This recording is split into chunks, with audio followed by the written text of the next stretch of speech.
We're going to give a lot more detail on what I believe the problems with masculinity are today, and how to be the best version of yourself, and how to be a prime male in the modern world, and to live a life worth living and make an impact on the universe. So that's what we're going to do. Because it's hard in 2023. It's absolutely not really hard, and it's going to get harder and harder. It's certainly not going to get easier. We begin. Many young men are under the impression that manhood is elevating themselves with their mouths void of anything behind it.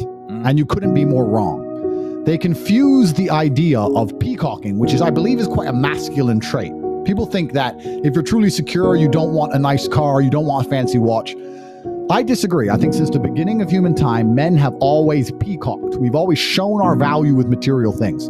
It doesn't matter if we went to war and killed the enemy and took a feather from the enemy and put it in our hat. Doesn't matter if we chopped our enemy's heads off. Doesn't matter if we took a piece of gold and wore it around our neck that we stole from some village we raided. We've always been peacocking to a degree. We've always been showing the world that we're valuable and that we're successful and that we've done something important. And peacocking is very important. But men have got this confused, and they think that they can just use their mouths to elevate themselves without any genuine substance behind it.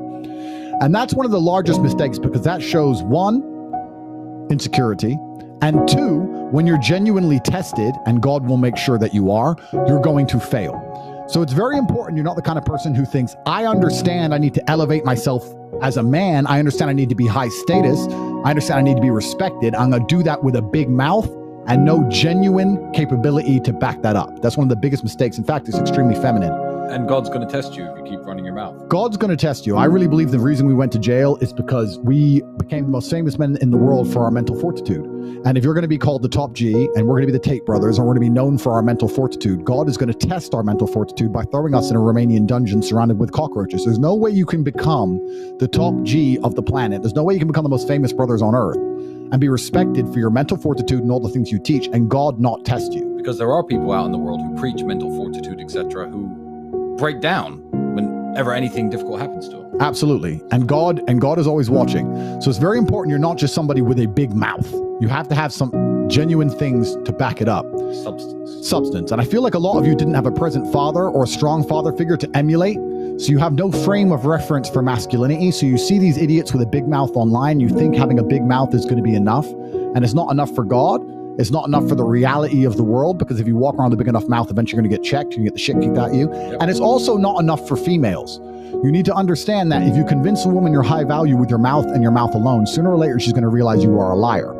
And that is when she's going to leave you. So if you're sitting at home thinking, well, I had this girl, she thought I was the man. A few months later, she's not that interested in me. Yeah, because she got to know you better. She saw behind the bravado, and she saw that you don't really have any genuine real world achievements. You haven't really done anything that's super interesting. You have to do things that make men respect you for women to respect you. And usually those things require a degree of bravery. Men have always been respected for our bravery. We did the brave thing, and it is the brave thing on the other side of fear, which is going to build your character and build your internal self-belief, but it's also going to build a magic inside of you that a woman can see when she looks inside of your eyes. It's also going to build a magic inside of you that people can see when they look in your eyes. When people look in my eyes, they know I've been brave, and they know I'll be brave again, and they don't want to test my bravery because they know it exists, and they know it's been tested, they know it is real. So this is very important.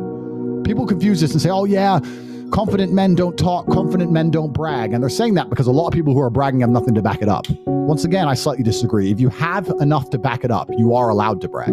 But you have to make sure there are real world achievements and you're not living in any kind of delusion. Absolutely everything as a man is your responsibility.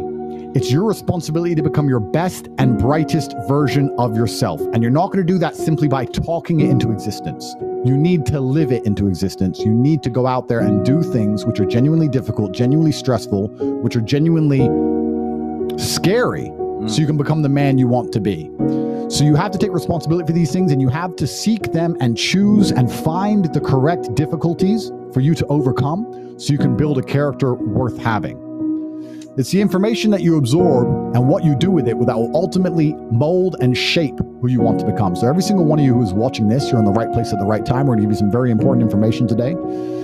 I hope you implement it and you use it to the best version of yourself. But it's also very important that you create the world you live in. You create your reality. You create the information you absorb, and you're not sitting there absorbing garbage from loudmouth idiots or matrix programming that's designed to keep you inside of the slave mind. You have to be very careful with the things you consume. So I want you to think at home, before we read the super chats, which we're about to do, I want you to think, besides your loud mouth, what do you have that make people know you're truly a man?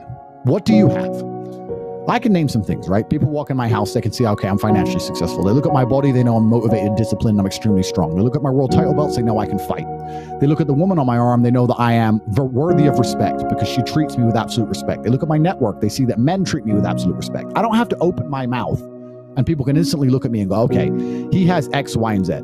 If you couldn't talk, you put on a t-shirt, you put on some jeans, and you can't talk, and you're walking around the world. When people look at you, why do they see you as a high-value man? Do you have anything you project? Do you project true bravery? Do you project true confidence?